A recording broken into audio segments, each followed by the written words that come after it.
नीलाद्रि चतुर्धा मूर्तये नमः। जय शिशु अनंत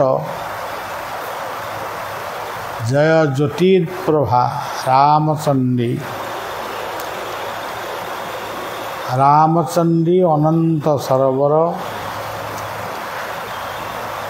तीर्थेश्वर अमरेश्वर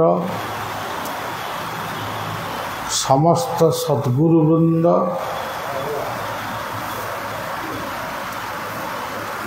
और समस्त को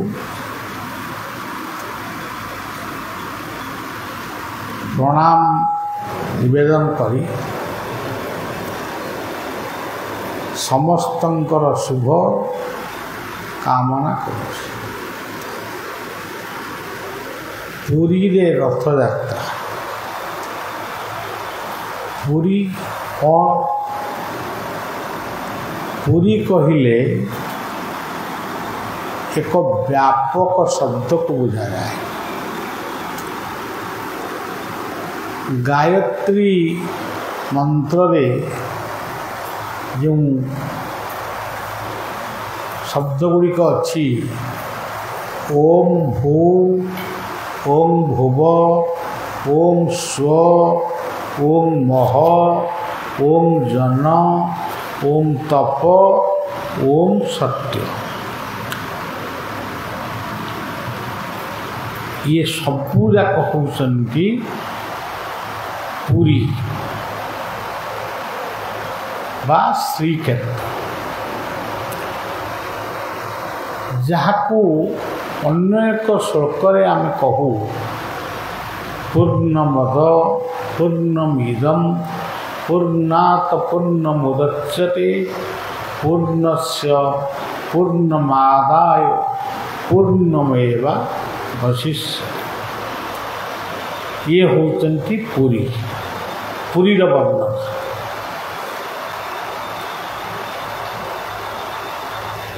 श्रीक्षेत्र श्री कहले शरीर, गोड़ी माटी पहाड़ पर्वत ठारू आरंभ करी पिंपुड़ी जंडा पर्यंत ता भीतर तो मनुष्य रहिले पशुपक्षी रहिले समस्तंकर श्री कहले शरीर। सबु शरीर मुक्ति क्षेत्र होची पुरी। ये सब कथा पर एटी रथ चलुची, रथ होची शरीर। रथरे किए अछंती? रथरे अछंती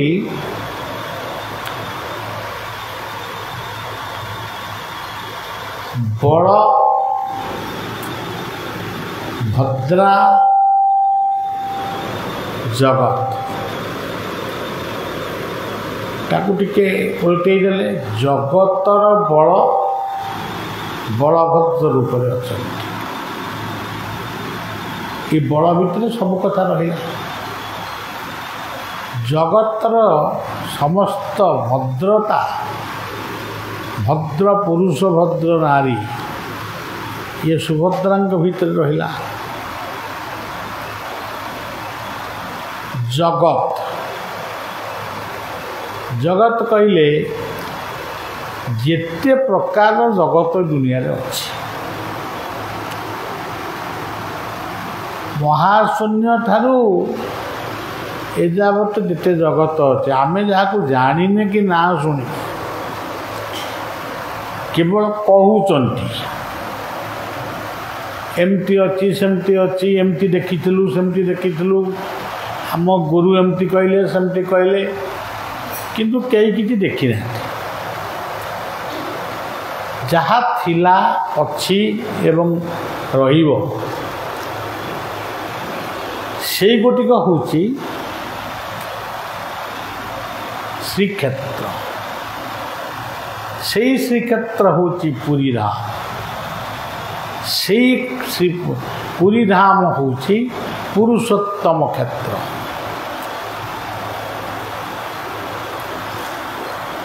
ସେଇ ହେଉଛନ୍ତି ଚକ୍ର ସୁଦର୍ଶନ, ଯିଏ ନିଜ ଇଚ୍ଛାରେ ତୈରି ହେଇଛନ୍ତି ବା ସୃଷ୍ଟିକୁ ତୈରି କରିଛନ୍ତି, ସେଇ ହେଉଛନ୍ତି ଜଗନ୍ନାଥଙ୍କ ସ୍ୱରୂପୀ ସୁଦର୍ଶନ। ଆକୁ ସବୁ ମିଶେଇ ଦେଲେ ଗୋଟିଏ ଶବ୍ଦ ଆସିବ, ଜୟ ଗୁରୁ। ଗୁଣ ଯୋଉଠି, ରୂପ ଯୋଉଠି, ସବୁ ସେଇଠି। ଗୁଣକୁ ବତାଏ ଯିଏ, ରୂପକୁ ଚିହ୍ନାଏ ଯିଏ, ସେଇ ହେଉଛନ୍ତି ତମ ମତରେ ଯାହା ତୁମେ ଯାହା ଭାବିବ ସେଇଆ।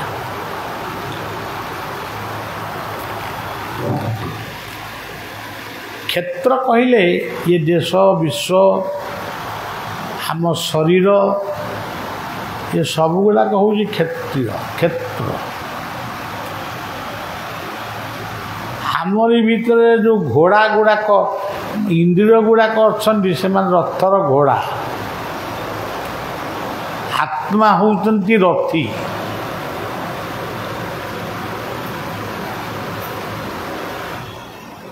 ମନ ହେଉଛି ଡାହୁକ, ମାନେ ବେତ ହଲେଇ ଯିଏ ଆଗକୁ ଯାଅ ବୋଲି କହୁଛି।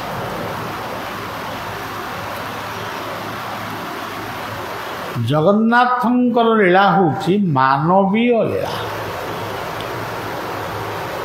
ମାନବ ଜଗତରେ ଯାହା ହେଉଛି ବା ହେବ ବା ହେବାର କଥା, ସେଇଗୁଡ଼ାକ ହେଉଛି ଜଗନ୍ନାଥଙ୍କର ପବିତ୍ର ଦର୍ଶନ। ଆମେ ଯେଉଁ କଥା ପ୍ରସଙ୍ଗରେ ସବୁ ଜାଣିଛୁ କହୁଛୁ, ସେ ମୃଗୁଣୀକି ତାରିଲ, ଗଜକୁ ତାରିଲ, ଦ୍ରୌପଦୀକି ତାରିଲ, ମୋତେ କାହିଁ ତାରିବନି, ସେ ଅଜାମିଳକୁ ତାରିଲ, ପୁତ୍ର ନାମ ସେ ଜପିକି ତରିଗଲା, ଧ୍ରୁବକୁ ଦେଖାଦେଲ, ପ୍ରହ୍ଲାଦଙ୍କୁ ଦେଖାଦେଲ, ଆଉ କାହାକୁ ସବୁ ଦେଖାଦେଲେ, ବିଶ୍ୱାବସୁଙ୍କୁ ଦେଖାଦେଲ, ରାଜା ଇନ୍ଦ୍ରଦମ୍ନକୁ ସ୍ୱପ୍ନରେ କହିଲ, ଗୁଣ୍ଡିଚା ରାଣୀକି ସ୍ୱପ୍ନରେ କହିଲ, ବିଦ୍ୟାପତିଙ୍କ ଦ୍ୱାରା ସେ ସ୍ଥାନ ନିର୍ବାଚନ କଲ। ଏ କଥା ଆପଣମାନଙ୍କୁ କିଏ କହିଥିଲା? ଗୋଟିଏ ବହି ଆପଣଙ୍କୁ ଶୁଣେଇଥିଲା। ସେ ବହିଟି କିଏ ଲେଖିଥିଲା? ଇନ୍ଦ୍ରଦମ୍ନ ଲେଖିଛନ୍ତି କି? ବିଶ୍ୱାବସୁ ଲେଖିଛନ୍ତି କି? ବିଦ୍ୟାପତି ଲେଖିଛନ୍ତି କି? ଯେମିତି ରାମଚରିତ୍ର ମାନସକୁ ଲେଖିଛନ୍ତି ତୁଳସୀଦାସ, ରାମାୟଣକୁ ଲେଖିଥିଲେ ବଲ୍ମୀକ, ସେମିତି ଏହାକୁ କିଏ ଲେଖିଛି? ଇନ୍ଦ୍ରଦମ୍ନଙ୍କର ଘର କେଉଁଠି? ତାଙ୍କ ରାଜବାଟର ଅଂଶ କିଛି ଜାଣିଛ? ମୁଁ କାହିଁକି ବେଳେବେଳେ ଭାବେ କିଛି ତ ସମୟ ଅତିବାହିତ କରିବାକୁ ପଡ଼ିବ, ଲୋକଙ୍କୁ ତ କିଛି ଶୁଣେଇବାକୁ ପଡ଼ିବ। ସେଥିପାଇଁ ଗୋଟେ ଲମ୍ବା ଉପାଖ୍ୟାନ ଆମକୁ କହିବାକୁ ପଡ଼ିବ। ଇଏ ହେଉଛି ଗୋଟିଏ ଆଧ୍ୟାତ୍ମିକ ଲମ୍ବା ଉପାଖ୍ୟାନ, ଯେଉଁ କଥାକୁ ଶୁଣିଲେ ଜଗନ୍ନାଥଙ୍କ ପ୍ରତି ଭକ୍ତି ଆମର ଚତୁର୍ଗୁଣିତ ହେବ। ସେତିକି କଥା ପଢ଼ିଆ କେବଳ ଜାଣିଛି। ଇଏ ଗୋଟିଏ ଛୋଟିଆ କ୍ଷେତ୍ର, ମାନେ ଅନନ୍ତଙ୍କ କ୍ଷେତ୍ର। ଆକୁ ଆମେ ଆମର କହୁଛୁ ପରିବାର ତୀର୍ଥ। ସବୁ ପରିବାରଙ୍କର ଦୁଃଖକୁ ଯିଏ ମୋଚନ କରନ୍ତି, ଅନେକ ଶିଶୁଙ୍କୁ ଜନ୍ମ ଦିଅନ୍ତି, ସେ ହେଉଛନ୍ତି ପ୍ରଭୁ ଅନନ୍ତ। ସେଇ ଅନନ୍ତ ହେଉଛନ୍ତି ଜଗନ୍ନାଥ। ସେଇ ସବୁ କାଳକ୍ରମେ ଆମେ ଏଇ ଅନନ୍ତଙ୍କର ଗୋଟେ ଉଇ ହୁଙ୍କା ଭିତରେ ସେ ଅନନ୍ତଙ୍କର ଆଲୋକକୁ ଦର୍ଶନ କରିଥିଲୁ। ଏହା ମିଥ୍ୟା ନୁହେଁ। ସେଇ ହୁଙ୍କାଟିକି ଅନନ୍ତ ବୋଲି ଡାକିଥିଲୁ, ଏହା ମଧ୍ୟ ମିଥ୍ୟା ନୁହେଁ। ପୂଜା କରିଥିଲୁ ଗୋଟେ କଣ୍ଟେଇ କୋଳି ଗଛକୁ, ଏହା ମଧ୍ୟ ମିଥ୍ୟା ନୁହେଁ। ପୂର୍ବଦ୍ୱାରରେ ଦାରୁ ବୃକ୍ଷ ଆଛୁ ବୃକ୍ଷଟିଏ ଦେଖିଥିଲୁ, ତା ମଧ୍ୟ ମିଛ ନୁହେଁ। ଜ୍ୟୋତିର୍ପ୍ରଭାଙ୍କୁ ମଧ୍ୟ ଆଉ ଗୋଟେ ହୁଙ୍କା ଭିତରେ ଗୋଟେ ଆଲୋକ ଦେଖିଲୁ, ସେ ହେଉଛନ୍ତି ମା ଶାରଦା, ଏସବୁ ମିଛ ନୁହେଁ। ତାପରେ ମଣିଷ ବଢ଼ିଲେ, କ୍ଷେତ୍ର ବଢ଼ିଲା, ଗୋଟିଏ ଡିସିମିଲି ଜାଗା ବି ଏଠି ନଥିଲା। ମୋ ବାପା ଅଜାଙ୍କ ସମ୍ପତ୍ତିରେ ଏଠି ଆଶ୍ରମଟିଏ ଆରମ୍ଭ ହେଲା। ଦଉଡ଼ିଆ ଖଟଟିଏ, ବାଉଁଶ କବାଟଟିଏ, ତା ଦେହରେ ଗୋଟିଏ ଡୋର, ସେ ଡୋରଟା ହେଉଛି କୋଲପ। ଗୋଟିଏ ପାଖରେ ଚୁଲି ହାଣ୍ଡି, ଗୋଟିଏ ପାଖରେ ବଳିଆ ଶୁଏ। ମଝିରେ ଯେଉଁ ଜାଗାଟା ରହିଲା ସେ ନନା ଧଡ଼ି ନନା ଶୁଅନ୍ତି। ପ୍ରତ୍ୟେକ ଦିନ ଆମକୁ ଟିକେ ଜଗିବା ପାଇଁ ବା ଘଣ୍ଟ ବଜାଇବା ପାଇଁ ଗୋଟିଏ ଲୋକ ଆସେ, ସେ ହେଉଛନ୍ତି ଗୁଣ ସେଠି। ଏହିପରି ଭାବରେ ଲୀଳା ଚାଲୁ ଚାଲୁ ଚାଲୁ ଚାଲୁ ଗୋଟେ କୀର୍ତ୍ତନର ନିନାଦ ଆମେ ଶୁଣିଛୁ। ଏହା ସତ୍ୟ ସତ୍ୟ ସତ୍ୟ। ତାପରେ ଗୋଟେ ଯଜ୍ଞ ଫଜ୍ଞ ହେଲା, ଏମିତି ସବୁ ହେଲା। ଆଉ ବରଗଛଟିଏ ପୋତା ହେଲା, ସେ ଧର୍ମବଟ ରୂପରେ ପୂଜା ପାଇଲେ। ମୁଁ ଜୀବନୀ କହୁନି, ମୁଁ କହୁଛି ଏ ଇତିହାସ। ଗୋଟିଏ ପାଗଳ ପୁଳିଏ ମୂର୍ତ୍ତି ଆଣିକିରି ମଠରେ ପହଞ୍ଚିଗଲେ। ଇଏ କ'ଣ ଇବୁଛୁ ନା, ମୁଁ ରିଟାୟାର୍ଡ କଲା ପରେ ଏଇ ମୂର୍ତ୍ତି ଗୁଡ଼ିକୁ ଦେଉଳ କରି ପୂଜା କରି ଦୁଇ ପଇସା ରୋଜଗାର କରିଥାନ୍ତି। ଶୁଣନ୍ତୁ, ମୂର୍ତ୍ତି କେଉଁଠି, ଆଙ୍କ ଭାବ କେଉଁଠି, ଟଙ୍କା କେଉଁଠି। ଯେତେ ମୂର୍ତ୍ତି ଗଢ଼ା ହୋଇଛି ସବୁଯାକ ମୂର୍ତ୍ତିର ନହେଲେ ବି ମାନେ କିଛି ମୂର୍ତ୍ତି ନିଶ୍ଚୟ ବ୍ୟବସାୟକ ଭାବରେ ଗଢ଼ା। ଆପଣ ହଁ, ଆମେ ସବୁ ଘରଯାକ ପାଗଳ ହେଇଗଲୁ। ମୋତେ ସମସ୍ତେ କହିଲେ ବଳିଆବାଙ୍କ ଆଶ୍ରମ ସାହାଯ୍ୟ, ଏ ଅନ୍ତ ଗୋଷେଇଙ୍କ ଆଶ୍ରମ। ମୁଁ ନେଇଯାଇଛି, ଆପଣ ରଖନ୍ତୁ। କହିଲେ ତମେ କିଏ ହୋ? ତମେ କିଏ? ମୁଁ ଏଇଟା କାହିଁ ରଖିବାକୁ? ମୋ ବାପାର କ'ଣ ପଇସା ନାହିଁ ତ ଥିଲା? ମୁଁ କ'ଣ ଚାହିଁଥିଲେ ଶଙ୍ଖ ମାର୍ବଲ ପଥର କିଣିନଥାନ୍ତି? ତମେ ଏଠି ଏଗୁଡ଼ା କିଏ ପୂଜା କରିବ? ଏତିକି କହିକିରି ମୁଁ ଟିକେ 10-20 ହାତ ଘୁଞ୍ଚି ଆଇଛି। ତାପରେ ଗଲାକୁ ସେ ମୂର୍ତ୍ତି ଗୁଡ଼ିକ ସବୁ ତଳେ ଗଡ଼ୁଛନ୍ତି। ସେ ଯେଉଁ କ'ଣ ଏଟାକୁ କହୁଛନ୍ତି, ଏ ଯେଉଁ ଅଟୋ, ଏ ଯେଉଁ ଡାଲା ଅଟୋ ନା କ'ଣ କହୁଛନ୍ତି, ଟଲି ତାକୁ ଓଜାଡ଼ି ଦେଇକି ସେ ଏମିତି କ୍ଷିପ୍ର ଗତିରେ ଯାଇଛି ଯେ ଆଉ ଗୋଟେ ରାସ୍ତା ଫାସ୍ତା କେଉଁ ବାଟେ ଏଠି ନଥିଲା। ମୁଁ ତା ପଛେ ଗୋଡ଼େଇବା ପାଇଁ ତ ରାସ୍ତା ନାହିଁ, ମୁଁ ଗୋଡ଼େଇବି କେମିତି? ଆଉ ହିଡ଼ରେ ମୁଁ ବି ବେଶୀ ଚାଲିପାରେ ନା। ତାପରେ କ'ଣ କରିବା, ଗୋଟେ ବ୍ରାହ୍ମଣଙ୍କୁ ଡାକିଲୁ। କ'ଣ କରିବା, ସବୁ ପ୍ରତିଷ୍ଠା କରିଦିଅ, ଗୋଟେ ଶିବଲିଙ୍ଗ ବସେଇ ଦିଅ, ଜ୍ୟୋତିର୍ବାଙ୍କ ପାଖରେ ଶାରଦାଙ୍କ ମୂର୍ତ୍ତି ରଖିଦିଅ, ଏମିତି ଗୁଡ଼ା ହନୁମାନ ରଖିଦିଅ। ସେ ଏମିତି ରଖିଲୁ। ଆଉ ରଖୁ ରଖୁ ରଖୁ ପୂଜା କରିବା ପାଇଁ କାହାକୁ ଶାଢ଼ୀ ପିନ୍ଧେଇବେ, କାହାକୁ ଭେଷ କରିବେ, କାହାକୁ ଭୋଗ ଲଗେଇବେ। ଏମିତି ହଉ ହଉ ଏମାନଙ୍କର ସମୟ, ଯେଉଁମାନେ ଆମକୁ ଦେଖିକିରି ଆଇଥିଲେ ତାଙ୍କ ସମୟ ସବୁ ଗଲା। ସିଏ ଆଉ ଧ୍ୟାନ କରନ୍ତି ନାହିଁ କି ଅନନ୍ତଙ୍କୁ ପାଇବା ପାଇଁ, କୃପା ପାଇବା ପାଇଁ ପ୍ରାର୍ଥନା କରନ୍ତି ନାହିଁ। ପୂଜା କଲେ, ଖାଇଲେ, ଶୋଇଲେ, ବୁଲିଲେ। ଆଉ ଯଦି କହିବ ଯେ କ'ଣ ଗଛ ଇଏ କ'ଣ ହଣାହାଣି କର, ନହେଲେ ନାହିଁ। ତେଣୁ ସଜ୍ଜନ ମୁଣ୍ଡ ଭିତରେ ପଶିଲା ଶିଶୁ ଅନନ୍ତଙ୍କ ନବକଳେବର କରିବା। ଇଏ ପିଲାମାନେ ବୋଧେ ଭାବିଲେ ନବକଳେବର ମାନେ ଏଇ ମୂର୍ତ୍ତିଟା ଉଠେଇଲେ ଆଉ ଗୋଟେ ନୂଆ ମୂର୍ତ୍ତି ବସେଇଦେବେ। ଆଉ 3 ଥର 5 ଥର କହିଲି, କେହି ପଚାରିଲେନି ବାବା ନବକଳେବର କ'ଣ ହେବ, କେଉଁଠି ମୂର୍ତ୍ତି ଗଢ଼ା ହେବ, ସେ କଥା କେହି ପଚାରୁନି। ମୋର ମୁଁ କହିବାରେ ଲାଗିଛି। ମୁଁ କହିଲି ଆରେ ହେ ମୁଁ ତ ଗୋଟେ ପାଗଳ, ଇଏ ପାଗଳ ଗୁଡ଼ାକୁ କହିକି ଲାଭ କ'ଣ?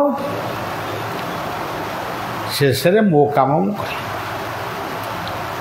ସମସ୍ତ ମୂର୍ତ୍ତିମାନଙ୍କୁ ମନ ଭିତରେ ଜଣେଇଲି, ତୁମେ ଯିଏ ଯେଉଁଠୁ ଆସିଥିଲ ତୁମର ଶକ୍ତି ସେଇଠିକି ଫେରିଯାଅ। ଶିବ ଶିବଙ୍କ ପାଖକୁ ଫେରିଯାଅ, ଶାରଦା ଶାରଦାଙ୍କ ପାଖକୁ ଫେରିଯାଅ, ଗଣେଶ ଗଣେଶଙ୍କ ପାଖକୁ ଫେରିଯାଅ। ଏମିତି ସବୁ ମନେ ମନେ ଜଣେଇଦେଲି, ମୋର ଶୋଇକି ଜଣେଇଲି ଖାଲି। ତଥାପି ଜଣେଇଲି କିନ୍ତୁ ସେଇ କାର୍ଯ୍ୟଟା ମାନେ କରୁନଥାଏ। ହଁ ଆଉ ଟିକେ ଯାଉ, ଆଉ ଟିକେ ଯାଉ, ଆଉ ଟିକେ ଯାଉ। ଏମିତି ମୋ ଦେହ ଖରାପ ହେଲା, ମୋ ମୁଣ୍ଡ ଏମିତି ଖରାପ ହେଲା, ଶେଷରେ ଗୋଟି ଗୋଟି କରି ନିର୍ଦ୍ଦେଶ କଲି, ଏଇଆ କର, ଇଏ ମୂର୍ତ୍ତି ଉଠାଅ, ସେଠି ରଖ, ସେ ମୂର୍ତ୍ତି ଉଠାଅ, ସେଠି ରଖ। ଯେଉଁ ଦକ୍ଷିଣ ଦ୍ୱାରରେ ପ୍ରଭୁ ଆମର ପୂଜା ପାଉଥିଲେ ସେଇ ଦକ୍ଷିଣ ଦ୍ୱାରରେ ପୂଜା ହଉ। ସେତେବେଳେ ତ କିଛି ପ୍ରାର୍ଥନା ଫାର୍ଥନା ନଥିଲା, ଯେ ପ୍ରାର୍ଥନା ଫାର୍ଥନା ନ କଲେ ଭଲ ହେବନି, ପ୍ରାର୍ଥନା କର। ଯେଉଁମାନେ କଳିକିଏ ଦାରୁ ଆସିଛନ୍ତି ତାକୁ ଗୋଟେ ଜାଗାକୁ ଛାଡ଼ିଦିଅ, ତାଙ୍କୁ ଲୋକ ଦଣ୍ଡବତ ଦେବେ। ଏଠିକି ତ କେହି ଦଣ୍ଡ ଦେଉନାହାନ୍ତି। କଳିକି ଗଲେ, ଜଗନ୍ନାଥ ଗଲେ, ଶିବ ଗଲେ, ଗଣେଶ ଗଲେ, ହନୁମାନ ଗଲେ, ଆଉ ଆହୁରି କେତେ ମୂର୍ତ୍ତି କୁଆଡ଼େ ଥିଲେ ତାଙ୍କୁ କୁଆଡ଼େ କୁଆଡ଼େ ପଠେଇ ଦେଇଛି। ଏବେ ଏସବୁ ପଠେଇଦେଲି। କହିଲି ଗୋଶାଳା ଗାଈଆଳଙ୍କୁ ଦରମା ଦେଇପାରିବୁନି, ଗାଈମାନଙ୍କ କ୍ଷୀରଟି ତ ଆମେ ପିଇପାରୁନୁ, ଆଉ କାହିଁ ଗାଈମାନେ ରହିବେ? ଗାଈ ବିକ୍ରି ହେବନି। ଆମେ ହିନ୍ଦୁ, ଗୋଦାନ କର। ବ୍ରାହ୍ମଣଙ୍କୁ, ଦରିଦ୍ର ଲୋକଙ୍କୁ ସ୍ନେହୀ ମାନ। ତାଙ୍କୁ କହିଦେବ ଏ ଗୋ ହତ୍ୟା ପାଇଁ ଆମେ ଦାନ କରୁଛୁ। ସେୟା ହେଲା। ଆସ୍ତେ ଆସ୍ତେ ସେମାନେ ଗଲେଣି, ଆଉ କେତୋଟି ଅଛନ୍ତି, ସେ ବି ଯିବେ। ଆଉ ମେଣ୍ଢା, ଛେଳି, କୁକୁଡ଼ା, ବତକ ସବୁ ଅଛନ୍ତି, ସେଗୁଡ଼ା ଏଠି ବୁଲୁଛନ୍ତି। ଆଉ କାରଣ ଜୀବ ସେବା କରେ ଯେଉଁଜନ ସେଇଜନ ସେବିକା। ମୁଁ ଈଶ୍ୱରଙ୍କୁ ମୋର ପୂଜା କରି ମେଣ୍ଢା ପାଳିବି, ମୋର କୁକୁଡ଼ା ପାଳିବି, ଛେଳି ପାଳିବି, ତମେ କିଏ କହିବାକୁ ମୋତେ? ତମର କେଉଁଠି ଅଧିକାର ଅଛି? ଇଏ ମଠ କ'ଣ ତମେ କରିଥିଲ? ମୋତେ କ'ଣ ତମେ ବାବାଜୀ କରିଥିଲ? ମୋତେ କ'ଣ ତମେ ଡାକିକି ଏଠିକି ଆଣିଥିଲ? ପାଠ ପଢ଼ୁଥିଲି। ତେଣୁ ଧନୁ ଖପର ଭାଙ୍ଗିଛି ଯିଏ, ଧନୁ ଧରିବ ସିଏ। ତୁମେ କାହିଁ ଏତେ ବ୍ୟସ୍ତ ହେଉଛ? ଶିବ ଅଛନ୍ତି ଅନନ୍ତ ସରୋବର ଭିତରେ। ଏହି ଶ୍ରାବଣ ମାସରେ ଗୋଟିଏ ଦିନ ଆମେ ସ୍ଥିର କରିବୁ, 108 ଜଣ ବ୍ରାହ୍ମଣ, 108ଟି ଯଜମାନଙ୍କୁ ନେଇ ଖୁବ୍ ଅଳ୍ପ ପଇସାରେ, କ୍ଷୀର ଦହି ଫହି ଲାଗିବନି, ଇଏ ଢଳା ହେବନି, ଭୋଗ ହେବ।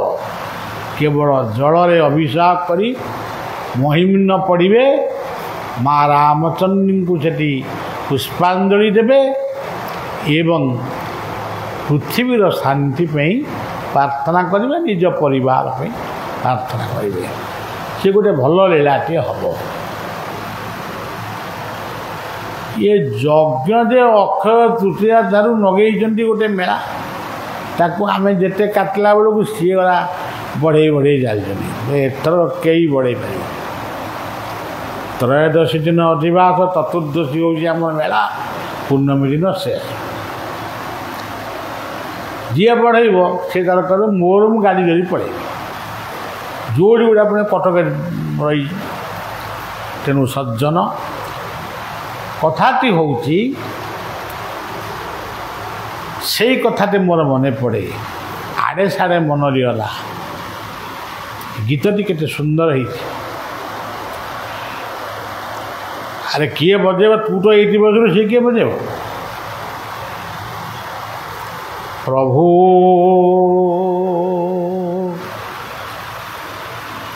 पाद तले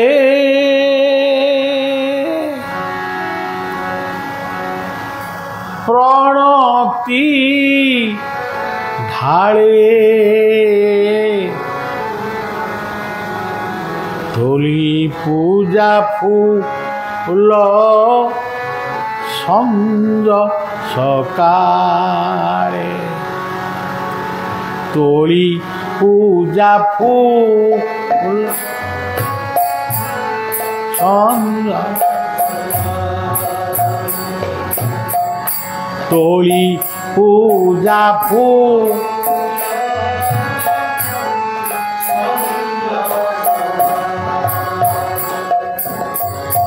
मंगलमय तुमरी करुणा जीवन रे भरी सकल काम मंगलमय हे तुमरी करुणा जीवन रे हरि सकल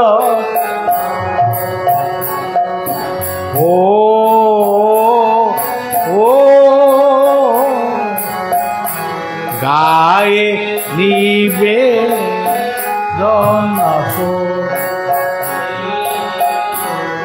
गाए निवेदन प्रभु पाद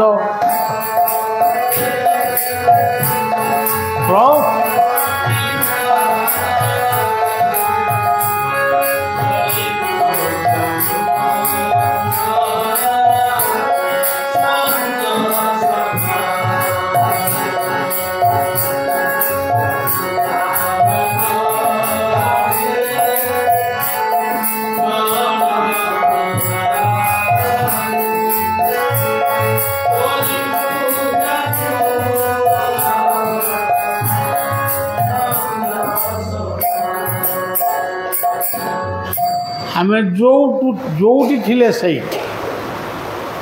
जगह रही आम देखीचु तुम्हें जदि देखी ना देखा चेष्टा कर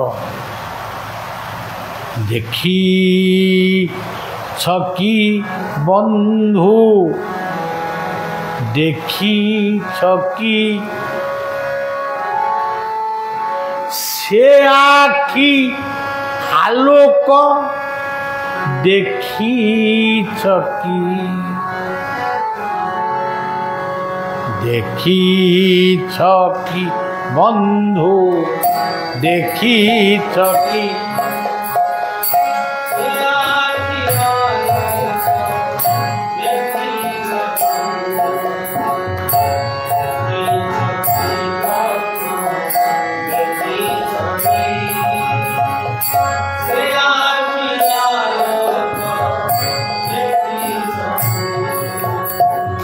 बंधु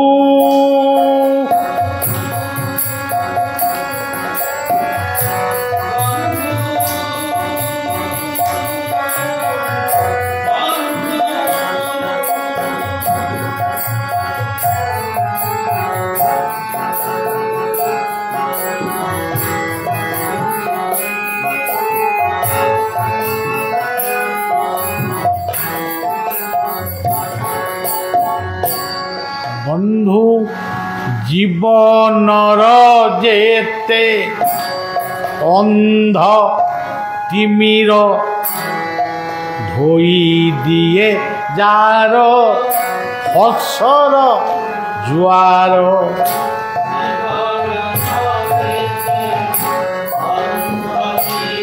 ଆବା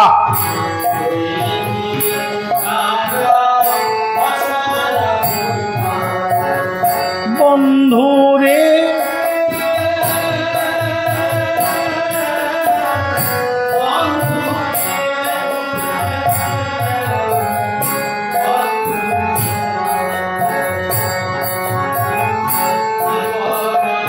যেতে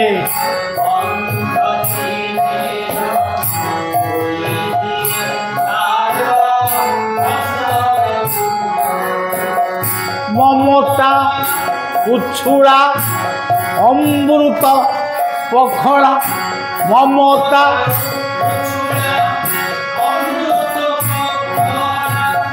মমতা উচ্ছু অমৃত পখড়া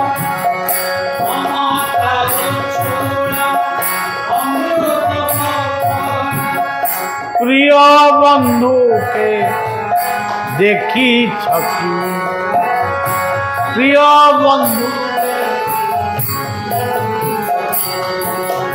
দেখিছ কি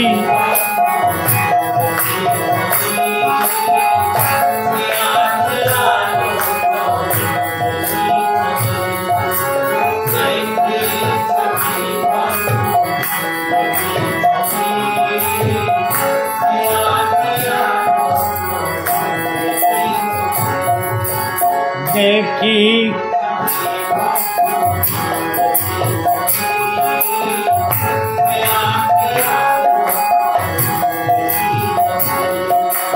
দেখি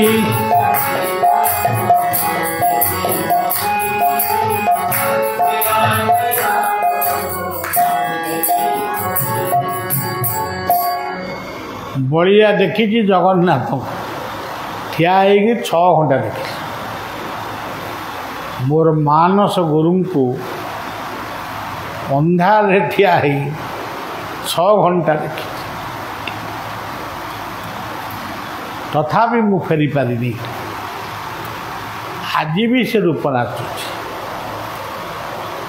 ଅନନ୍ତଙ୍କୁ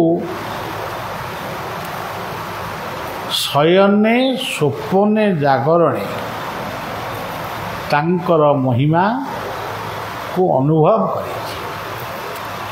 ତୁମେ କରିନା,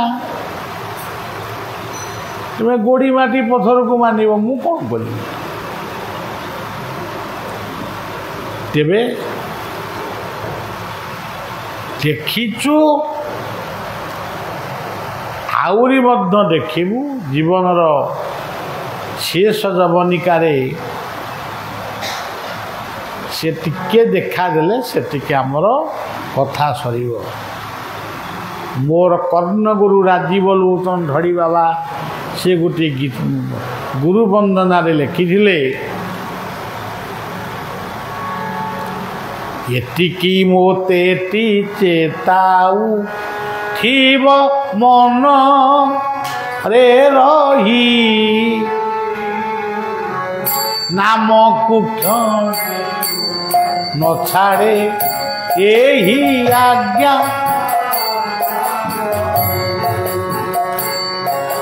ପାଗଳା ରାଜୀବ ପ୍ରତିଟି ଗୁରୁ ଦୃଷ୍ଟି ରଖିବ ପ୍ରାଣ ପ୍ରୟାସ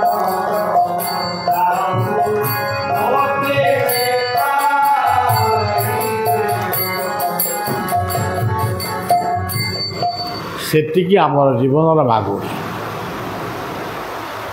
ଏ ଜଗତରେ ଯେତେ ଗୁରୁବର୍ଗ ଅଛନ୍ତି, କେତେ ପ୍ରାର୍ଥନା ଗଢ଼ିଛନ୍ତି, କେତେ ନୀତି ନିୟମ କରିଛନ୍ତି, କେତେ ଚିତା ଚନ୍ଦନ ତିଲକରେ ଭୂଷିତ ହେଇଛନ୍ତି।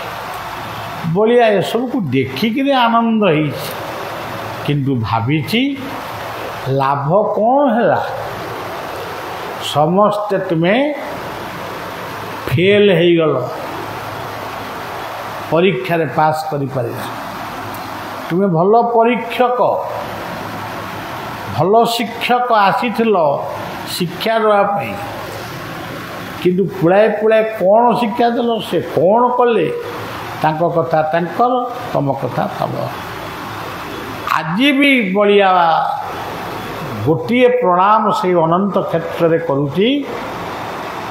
हे गुरुवर्ग, हे अनंत, हे निराकार, से महाशून्य रे आपण माने जदि अछंती ये विश्वर लोक मानक टिके बुझेई दियंतु भल पाइबा कौन,